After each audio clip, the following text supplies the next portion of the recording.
Hello and welcome back to the podcast. Thank you guys so much for listening, and I hope you enjoyed last week's YouTube version of the Preppy podcast, which was a recording from the live panel that I did in Savannah, Georgia. So definitely go back and check that out if you haven't already. But this week I am so excited because I am talking with Sarah. She is the founder of Milkmaid Skin. I had been connected with her through a mutual friend a few months ago, and then actually ended up meeting her in person as she was another Mainline Today woman, Power Woman honoree a few months ago. So that was so great to meet her and connect, and kind of felt like it was meant to be then. So I have her on the podcast today. We're talking all about how her brand came to be, her background in beauty and skincare, and the great quality of product that she has, because I have been using it for a couple of weeks now and have gotten so many compliments on my skin. But also, the deeper meaning behind the brands, which she will share more about, and the foundation that's tied with it as well. So I am so excited to welcome Sarah onto the podcast today. All right. So why don't you let everyone know who you are, where you live, and what you do? Hi. So I'm so excited to be here. So my name is Sarah Shafer. I am the founder of Milkmaid Skin and Fertility Dreams Foundation. And so we are a skincare company that emulates breast milk, and there is no breast milk in our product. I always like to tell everyone that up front, and really advocating for families struggling with infertility. And, I'm sure we'll dive in a little bit more of how it all got started and how they're intertwined, because it sounds a little bit like how are skincare and infertility related? No, I love it. And we had been chatting. A mutual friend, Sage, she introduced us. So we've been trying to get you on the podcast for a while now. And then we were lucky enough to both be Mainline Today Power Women and met in person there. And I have been using your product for the past, couple of weeks and just loving it. And I mentioned I got compliments on my skin recently. So I'm so excited to learn more about you and your business. But I always like to start at the beginning. So tell me a little bit about you as a kid. Were you someone that was like entrepreneurial? Were you, someone that maybe was, I feel like so many kids these days are really into skincare. I don't know if that was the case when we were kids, but tell me about your childhood. No, I wasn't. So, I went to school for fashion merchandising and advertising. As a kid, no one's ever asked me that. It's such a good question, because now I'm thinking back, I'm like, was I and I didn't realize it? And maybe, I think Yeah. I was always really creative and always using my imagination. And yeah, I think as I built my career as a buyer, I was a buyer for most of my career. You know, I think you have to be creative and find different ways. And I always did that. And I always job hopped, I will say. That was one thing Okay. that kind of triggered me, that I would get bored very easily and be like, I'm done Yeah. here. I need to go move on to the next thing. Or if I Yeah. wasn't getting to where I wanted to in the company, I would be like, I'm out of here. And so I think Hmm. that's kind of a little bit of an entrepreneur mindset, because you're a little bit more scattered, as Yes. far as like you have this idea, that idea, and kind of all over the place. And it's really the people around you that help you bring all those ideas together to really make you a Yeah. success. Um, but I would say no. As a kid, I don't think I had that. I think it took some time to kind of come into my own and confidence Hmm. and really figure out what I was good at. Yeah. And yeah, I did. I started my own marketing company back in 2016. Um, Okay. and so that was really my big plunge into owning my own business, having employees, and kind of figuring out the ropes as far as that goes, for sure. Yep. No, that makes total sense. And so let's talk a little bit then about, you mentioned did you study fashion, you I said, did, yep, in college? mhm. Okay, so where and what did you end up studying, and kind of how do you think, that set you up for success? Because obviously I think beauty and fashion kind of go hand in hand. I always say that even with interiors. Like there's so much that is similar. Yeah, definitely. I went to Radford University, which is down in Virginia. And so I studied fashion merchandising and advertising. And so I really wanted to be a buyer. I wanted to be in that space, in that world. And so that's, the path that I took. And I would say, I know this is going to sound a little bit different. Obviously, that gave me the tools I needed to get into the job that I wanted because I started at QVC in their buying Mhm. offices. But I had joined a sorority when I went to Radford. And I will say that experience and being put into roles and that you could sort of define yourself and figure out who you were, I think elevated me as far as confidence, as far as helping others, and being a part of this group and doing things to see Yeah. change. And I never really thought about that until I was actually talking to like an alumni group because they wanted me to do an article, and I was like, that it changed a lot for Yeah. me, and to have that group and to be able to, like I said, work with a lot of young women and fantastic women, and I think a lot of people don't realize part of those organizations are Yeah. philanthropy. It's about raising awareness. It's about coming together, Mhm. supporting one another, supporting other people. And I think I fell in love with that piece of it Yeah. for sure. No, that makes total sense. That's a great point. I think a lot of people gain leadership skills and confidence and community building joining a sorority or a fraternity, and being part of those groups. So I think that's a great point that you make.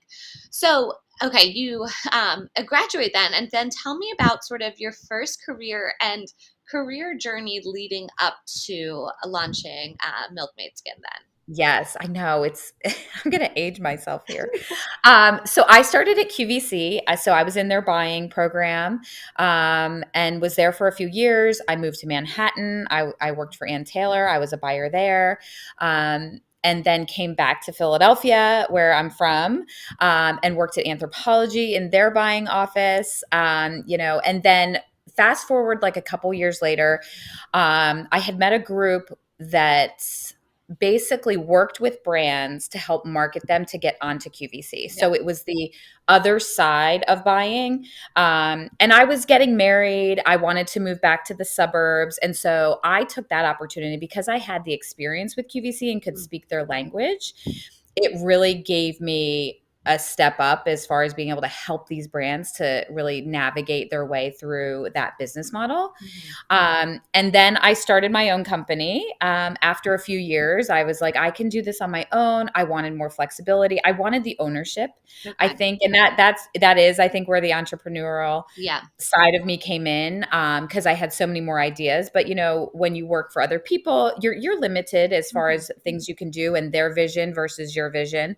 So I started my own company, and it was primarily in the beauty area. Okay. And so that really is where I had the resources then when Milkmaid Skin kind of came about. Okay, that makes total sense. And jumping back to a point you made earlier, you mentioned that you kind of jumped around a little bit in your Yeah, career yeah. when you weren't feeling fulfilled, or you weren't progressing as much as you'd like to. And I think that's a good point, because I think sometimes there's a stigma about like jumping around too much, like it looks bad on your resume. But then I I think know. there's People would tell me another, that. yeah, there's another point to it where it's like, well, you need to be proactive for your own self, and You're your own destiny, yes, right? Like, exactly. you're the only one that can make it happen, and Yeah. I guess that is, maybe I do have that entrepreneur just stuck in me, Mhm. no one's gonna do it for you, like, you are the only one, and I found that you you find out your worth that way, Mhm. right? Like, Mhm. even just going on interviews, I tell young girls that come and want to talk to me, I'm like, see what you're worth.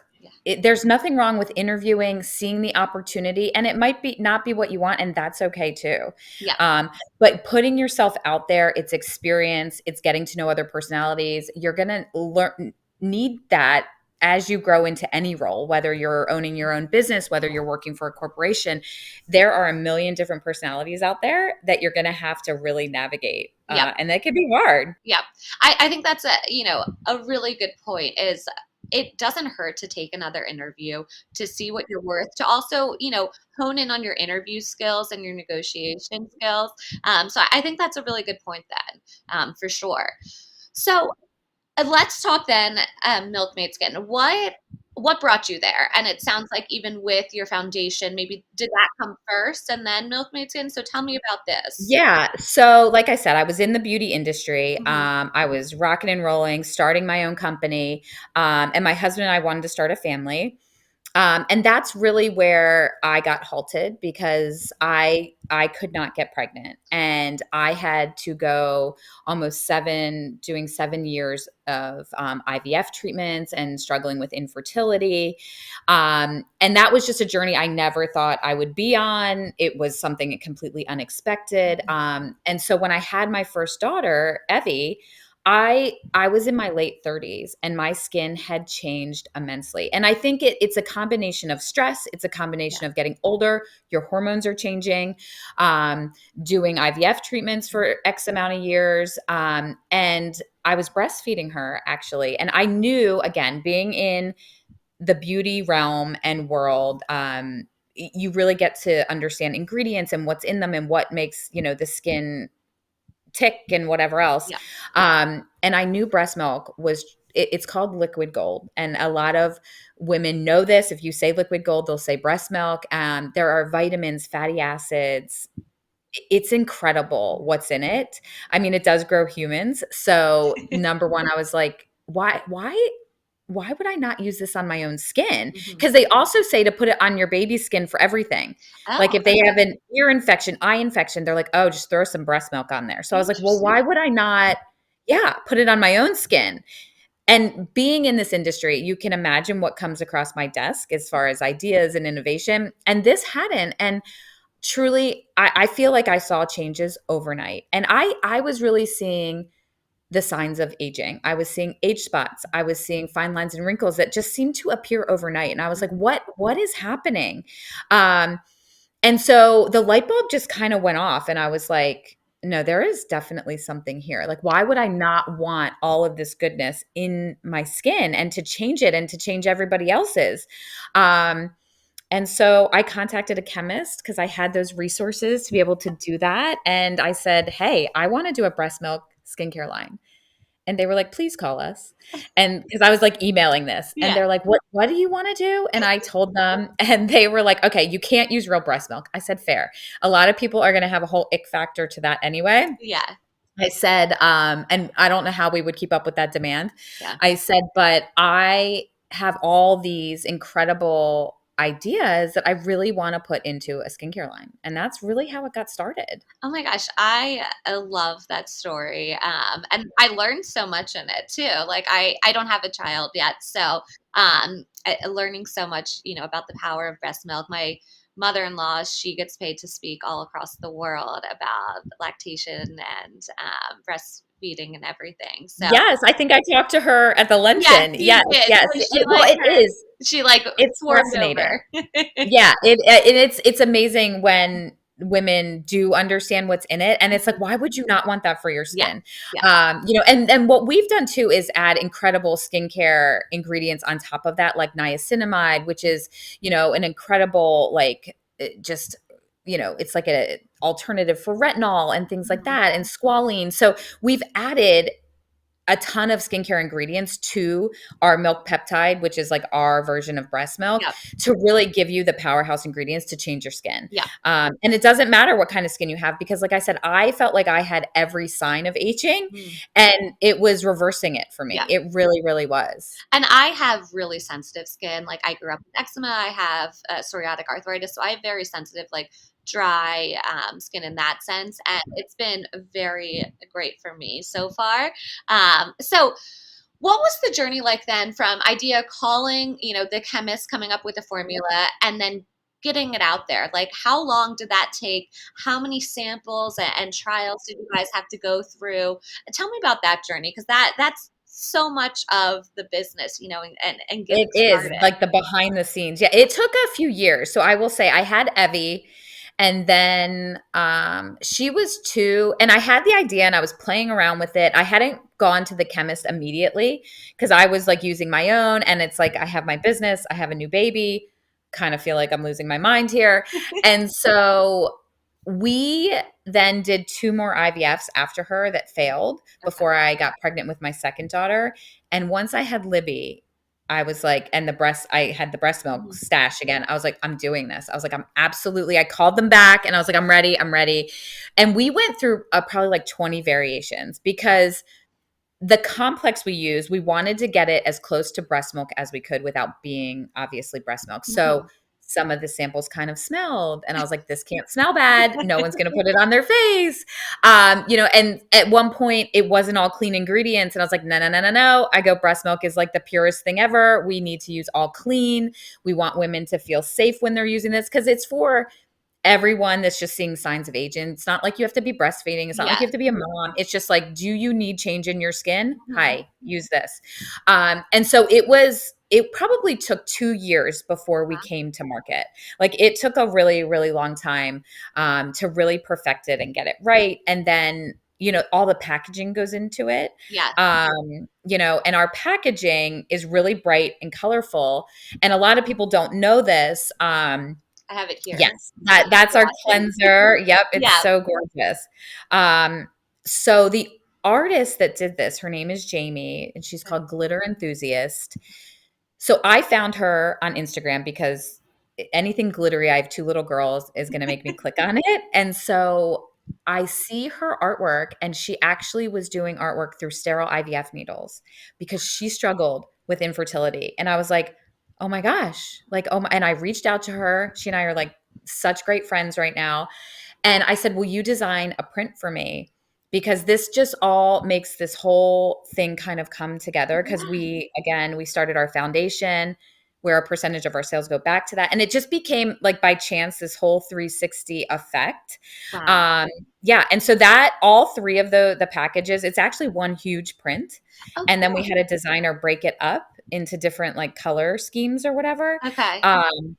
But yeah, so much went into it, and that took a while, because I didn't even think of her at first. We became friends, and I just loved all her stuff, and then I was like, "Wait a minute. We should do this. Like, I should have her do this print." And so, yeah, it took a couple years for like, from, like, formula to packaging to bringing it to market for sure. No, I love that. The packaging is so beautiful. That's why I have it here because I think it's so pretty and girly, and I love the story behind it then too. I know. Um, I don't tell the story enough and I need to because yeah, it's a very cool it's like story. Yeah. meant to be. It Yeah. was, yeah. So, where and how did you launch then? Did you launch on social media, like on your own website, at a QVC, because you have those connections? Tell me about getting it out there and kind of marketing. Yeah, we launched D2C. So we did launch with like a PR campaign at the very beginning, just trying to get it into editors' hands, influencers' hands, and really that's how we started it. And we still really are just D2C. We're in definitely some boutiques Mhm. around this area, which is great, and we're trying to expand into them. But it's such a unique story, and so it kind of it takes storytelling. So I try to be at the events that like are in the boutiques. We're doing one. I don't know if you are familiar with Mainline Fashionista. Yeah, Ashley. You Yeah. know, Ashley? Yes. So next Thursday we're going to be there, and when I can tell the story, it makes such a difference. And Mhm. yes, like QVC HSN would be a great platform eventually as we start to grow and come out with some new SKUs because we only have 3 SKUs. It's still, we're still really new, and we're in a very, very competitive space Mhm. as far as skincare goes. There's a million things to choose from, so it's really trying to get our story out there of why to choose us Yep. over everybody else. And I think that's really what we're striving for is it's almost you almost feel like it's Groundhog's Day because you're just telling the story over and Yeah. over. But you have to because Yeah. so many people will see it and then they're like, wait, oh, did I just see that? So you just sort of have to keep going with it, which can be, it's really hard in the process, I will say. It is a lot of hustle and a lot of just trying to get everybody to hear you. Mhm. And that's really what we're still doing every single day. Definitely. I think there's a marketing stat that someone has to see your brand. I feel like it was like 3 times years ago before they convert to be a customer. But now with social media, I mean, you miss things when you scroll. So now I feel like that stat is probably like 10 times before they convert. Honestly, Yeah, so definitely. that's Yeah. such a good point. So tell me about the foundation a little bit more then, because I don't think we touched on that, and I think that that's also so important and part of the brand. Yeah, it is. I think it's just part of who I am, like I said, struggling with infertility for so long and not even I went into it so naive and blindsided. I think I thought, "Oh, I'll do IVF, it'll work." It didn't. And we had to do it several times. And I think I stayed very close with my doctor, and he always recommended patients, to talk to me if they were a little nervous. And I said, yeah, yeah, I'll talk to everybody. And so I felt just connected to that community. It's an incredible, incredible community. So if anyone is listening, going through it, it's everywhere. I mean, honestly, like, you're just accepted. Like, no, there's no judgment. People just want to support you. And so I just felt this need to want to do that, because when Zach and I first started, we were only 31, Wow. and we didn't, IVF costs at least $20,000 every time you do it. Yeah. We didn't have $20,000. We had to do it 7 Oh times. my So, gosh. yeah, you can imagine we were maxing out credit cards. I was going on marketplaces asking women if they had additional medication, and these women just gave it to me, because a lot of times you have extra, Okay. and they're thousands of dollars, and they were like, "Here, Oh, wow. take it, go get your baby." Yeah. And so I constantly was like remembering that, Mhm. and I was like, how do I give back? Like, how do I stay a part of this community and help all these women that are still in the trenches going through this? Because it's a dark place. It's so hard, when your body won't do what you think it's supposed to do, and then you can't afford it. Mhm. It's just not right. And Yeah. so with the foundation, we raise money and we give away grants. We have a call tonight to tell our recipients that we're giving them $20,000. Oh my And gosh. I know, it's amazing, and it's going to change their lives. And it's like, people helped us. And so I just feel like this is what we're meant to do. And, like I said, I never thought I would have a skincare line. I still own my marketing company. And Okay. so, and I still represent brands with QVC and HSN. And, I never really thought I was going to come out with that. But again, you get these ideas and they're just too good to walk away from. And you just sort of have to dive in and do it. Yeah. You really do. And paying it forward, giving back. Yeah. Absolutely. And so many people, like I said, just aren't even aware of what goes into IVF Mhm. and that journey. And so, we're just supporting and advocating. We have a gala every year. We just had it a few weeks ago. We raised $30,000 in one night, which is amazing. Amazing. Yeah, we're trying to really just see how we can expand that. Like, Yeah. how else can we just reach women? I was even on a podcast a couple weeks ago, and it was a mother-daughter, and the daughter just recently froze her eggs Okay. because she's 33 and she's single. And it just sparked, I was like, wait a minute, we're not even tapping that. And Yeah. that's what we're working on right now, is how do we tap women that aren't ready to settle down, that are Mhm. in their career, that haven't met who they're going to meet, Mhm. and don't have the means to freeze their eggs, Yeah. because it's something that a lot of women don't think about. And unfortunately, it's something they should be thinking about. Mhm. So that's like our next thing, is like, all right, how do we find these women? Like, Yeah. how do we find you? And how do we say, hey, here's the money, go do this for yourself. And you're gonna pay it forward years to come when Yeah. you can start your family. I love that. You're changing families for sure. So, what would you say is the hardest part, like the worst part about what you do, and what's the best and like the easiest part? I mean, I think the hardest part is the hustle, and like, um, nobody makes money at first, right? Like, I'm not making money on Milkmaid Skin. I'm just trying to get it out there Mhm. to reach the market. And I think that's the hardest part, is you think you've come up with this amazing idea and it's just going to go, and Mhm. everybody's going to love it. And like, how could you not? And then you're like, oh, okay, I need to do this. I need to do that. And it's a constant reinvention of the brand of yourself Yeah. because so much can happen now with social media, with digital sales. And so you have to be on the forefront of it 24/7, which is really, really hard. Yeah. But the easiest thing is I love it and I'm passionate about it and it's mine. And I'm like, I know that it's awesome. So Mhm. it just keeps you going. When you own your own company, like you get it. Like there are days you're like, I quit. Yeah. Like I don't do this. I quit. And then you wake up or even 20 minutes later, you're like, okay, back at the Yeah. grind. And I think it's either you have that mentality or you don't, you know what I mean? It's Yeah. either kind of who you are or you're not. And, you know, so many people do give up. And, I think that's why a lot of unfortunately brands don't succeed. And you just sort of have to keep failing to succeed. Yeah. And I have failed at a million things. I continue to fail every single day. Yes. It's what it is. But you can't be afraid of it. I tell people, I'm like, my failures have become my biggest Yeah. successes. Like And eventually something sticks, it does. Yeah. And I think like the job hopping, like I didn't like it, or maybe I this, that, like those, I think a lot of people saw, like you said, as Yeah. failures. They weren't. They led me to where I am today for Yeah. sure. No, 1,000%.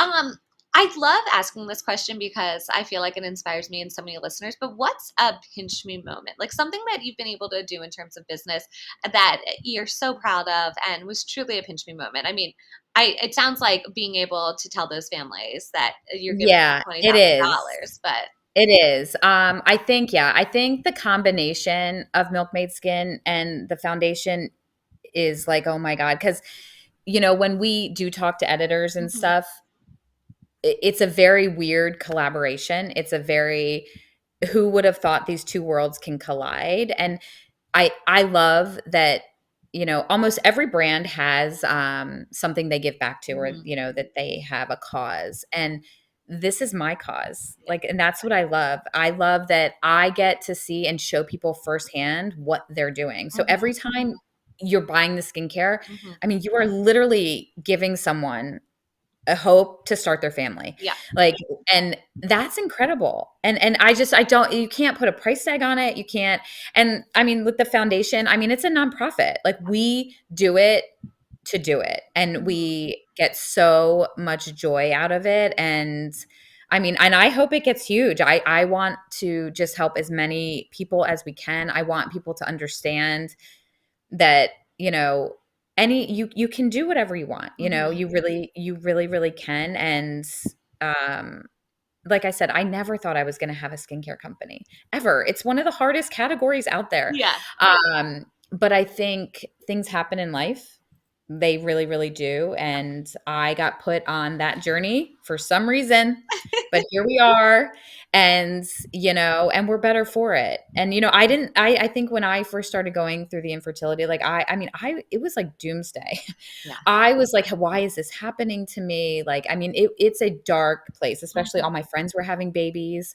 So it was like one call after the other of them, you know, feeling so sorry to tell me. And mhm, and so being able to be on the other side of that and help people, that there is, there's light at the end of the tunnel. And look, we're one of the lucky ones that, I mean, there are families that come out of it that aren't so lucky, but I think you have to find the joy and the positive out of all of it. You do. You have to find a way. no, for sure. I always reference the man who started Tom's Shoes. I can't remember his first name right now, but Oh, yes. Yeah. yeah, he wrote a book and basically saying that, all businesses these days should have a charity aspect. They should be giving back. So I think that's so smart, and especially something that's so close to your heart and something that you believe in so much makes it so much more fulfilling and easier, like less work in that sense. So that's amazing.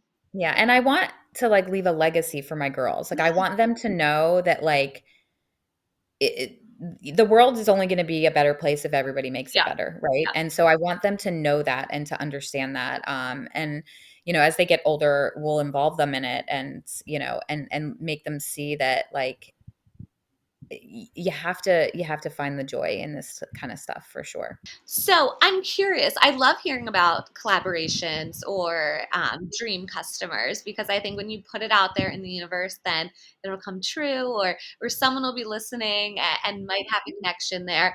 So who would be like a dream customer for you, or a dream collaboration? Someone that you think really represents your brand, or could help it, or maybe has experience in going through these sorts of things. So could be a great advocate. Like, what would you say? I mean, oh, that's a hard one. I believe in storytelling, Mhm. and so I want to be able to tell my story. And so I think wherever we end up, and we want to be in some big retailers. We're Yeah. we're just not there yet. We've definitely talked to some of them, but again, I want to be able to really make a footprint when Mhm. we do it, and and be able to stand out and be different. I want someone like a Sephora, right? I want someone to walk in, or Ulta, and say, "Where's the breast milk brand?" That's what I want to be known as, is the breast milk brand. And I want people flocking for it. Like, Mhm. where's the breast milk? So I think that's really my hope in the next couple of years, as we roll out some new SKUs, as we, really again start to tell this story, is, we want to be one of the big players. We really, really do. And right now, knock on wood, we're the only one talking about breast milk. Yes. There's colostrum out there, which is different. And, so we want to own that space, Yeah, you own and the really category. blow it up. Yeah, totally. Yeah. So that's what we're aiming for. I love that. That's so great. So since this is the Preppy podcast, I always ask everyone, what does Preppy mean to you? So how would you describe Preppy? Oh my gosh. So again, I feel like I'm like aging myself, but like, so preppy. So I'm gonna go back. So my sorority, I was in Delta Zeta, and we were pink and green, and so we used to wear a ton of pink and green. I think Lily Pulitzer. I just think bright and happy is Hmm. preppy. Like, I just think, like, I just don't know how you aren't happy when you think about it. That's what I Yeah, think of. Yeah. I think that's a great answer. Pink and green, my favorite colors. Yes, I know. Yeah. In terms of business, is there a resource you can share with listeners, like a newsletter you subscribe to, or a book you read that was really great and inspiring, or a group you're part of? Anything like a tool or a resource people could check out? Well, I think it depends, right? So I'm pretty specific in like the retail, like beauty Mhm. arena. So if you're in the beauty space, I would say I'm always on, it's a site called Beauty Independent, where they're always really crafting the news in the beauty space, as far as like what's happening. Like, even they recently interviewed a bunch of us with, the new administration coming in. Like, how is that going to affect things? So I always tap them for what's going on, like who's being acquired, who's the newest thing out there. Mhm. So if you're in the beauty space, definitely follow them. They have a newsletter. They're on Instagram, and they're always top notch as far as cutting edge information. They really, really are. Like, I go to them first to see really what's going on, and yeah, I would say them for That's a sure. great resource. Okay, so if someone is listening and they want to check out your product and buy it, what would you say is like your favorite product or the product to start with of yours?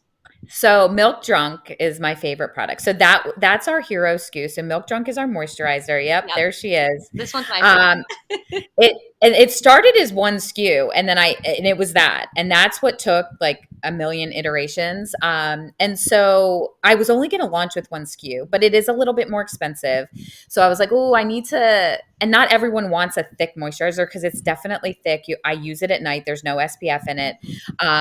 And that's why I branched out and did the cleanser and the eye cream as well. But Milk Drunk has the highest concentration of our milk peptide in it. It truly, I mean, to me, that is like liquid gold in a bottle. Like, Yeah, that's the one to go to. Yeah. And we can always I always tell people, if they type in milk 30, you can get 30% off. So Oh, good. That's a good thing to know. Yeah, this is my favorite. This before we were recording, I was telling you that I had my eyebrows waxed like a few days ago, and the woman who does my eyebrows, she also does facials, and she's like, "Your face looks great. Like your skin is glowing and like I so love that. moisturized." And I was like, I didn't not feel that way a few days before because I'd been traveling, I was sick, and then I started using this, and it totally changed it. And I also love like the package, like it feels really nice. I don't know how to Yeah, describe it, it's but the pack. We were really, intentional with the packaging and mhm. wanting it to be just a beautiful experience when it sits on your countertop. And yeah, so I love that you love it. I bathe in it at night. Yeah, I probably put too much on, but I'm just like, you can't ever have too much. So yeah. It has such a nice consistency because it is thick, but it goes on like thinner and smoother than how initially it feels in your hand, if that makes Well, and sense. when you wake up, you feel like moisturized still. Like Yeah. that's my biggest thing is I feel like dried out from other moisturizers Mhm. after I go to bed. And this one, I still feel dewy and I'm like, Yeah. this is great. Yeah, for No, sure. 1,000%. So what's next? Any sneak peeks you can share with listeners? I know you mentioned you have that pop up at Ashley's shop at Mainline Fashionista. Anything else in the new year or this final year So we're or? definitely hoping to launch some new SKUs Oh, in the new year. Yep. So we're looking forward to that. Our cleanser, everybody wants a bigger bottle of the cleanser. So we're hoping to be able to roll that out as well. Yeah. So I think we're really looking forward to just some new innovation in the product space. We are hoping, we can partner with some retailers as well so people can find just easier access to get it. mhm. But yeah, that's really what we've got going on. So we're excited. I love that. Okay, so final question is where can people find you? Let them know Instagram handle, any social media platforms, website, all of that. Yeah, so milkmaidskin.com is going to be your best bet. Again, use milk 30 if you want 30% off. And then on Instagram, we're Milkmaid Skin, TikTok, same thing. So we've used the same handle, Milkmaid Skin, for everything. So, even if you Google breast milk skincare, we should pop up. And so that's where to find us. Amazing. Well, thank you so much, Sarah. I absolutely loved learning more about you and your business. I love it. Thank you so much. Thank you so much for listening to the Preppy Podcast. I hope this put a little prep in your step for the day.